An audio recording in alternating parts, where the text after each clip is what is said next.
আসসালামু আলাইকুম প্রিয় দর্শক বন্ধুরা, আজকে চলে আসলাম যে আমাদের এলাকায় গোলাঘাট বাজার গাজীপুর জেলা একটা হোটেলে। তো এখানে দেখলাম আসলে এই আধুনিক যুগে খড়ি দিয়া রান্না বান্না করতেছে। তো এখানে আসলে বিভিন্ন সমস্যা হয়, কালির বিষয় আছে, হোটেলের পরিচর্যারও বিষয় আছে। এগুলা আসলে হোটেলের জন্য একটা অন্যরকম বিষয়। তো আমি চাচ্ছি যে যে বর্তমান যে আধুনিক চুলা, এই যে মোবিলের যেই চুলাগুলো আপনারা বিক্রি করেন, অবশ্যই আমার এই আইডির সাথে আপনারা যোগাযোগ করবেন। এটার সুবিধা অসুবিধা আমরা জানতে চাচ্ছি, বুঝতে চাচ্ছি। তো এখন কথা বলবো এক হোটেলওয়ালার সাথে, ওনার কি সুবিধা অসুবিধা একটু জানার জন্য। ভাই, আপনি খড়ি দিয়ে রান্না করেন? জি।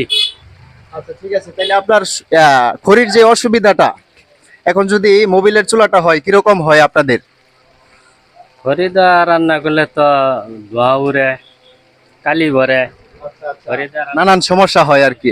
আচ্ছা আচ্ছা, তাহলে যে যে মোবিলের চুলাগুলো আছে আমরা অনলাইনে দেখলাম, এটা কতটুকু সঠিক এই বিষয়টা একটু আপনি জানবেন। যদি সঠিক হয় তাহলে বলবেন যে আমাদের এই আইডির সাথে যোগাযোগ করার জন্য একটু বলে দেন।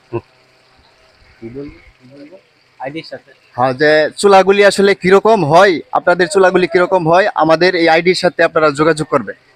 আচ্ছা, আপনাদের চুলাটি কিরকম ব্যবহার করলে কিরকম হয় আমাদের আইডির সাথে একটু যোগাযোগ করিয়া বলে দিবেন। তো যাই হোক, আসলে প্রিয় বন্ধুরা, এই হোটেলটি আমার এক বন্ধু মানুষের, তার বাবার হোটেল। তারাও আমার বায়ানচারি এলাকারই। তো তারা অবশ্যই হোটেলে পরিশ্রম করতে সময় দিতেছে। তো আধুনিক পদ্ধতিতে যদি ব্যবসা বাণিজ্য ভালো হয়, সুবিধা হয়, আমিও চাই দেশের মানুষের ভালো হোক, সুন্দর হোক। তো অবশ্যই আপনারা এই ভিডিওটি একটু বেশি শেয়ার দিবেন, যাতে করে সকলের মাঝে ছড়িয়ে যায়। তো ধন্যবাদ, সকলেই ভালো থাকবেন। আসসালামু আলাইকুম।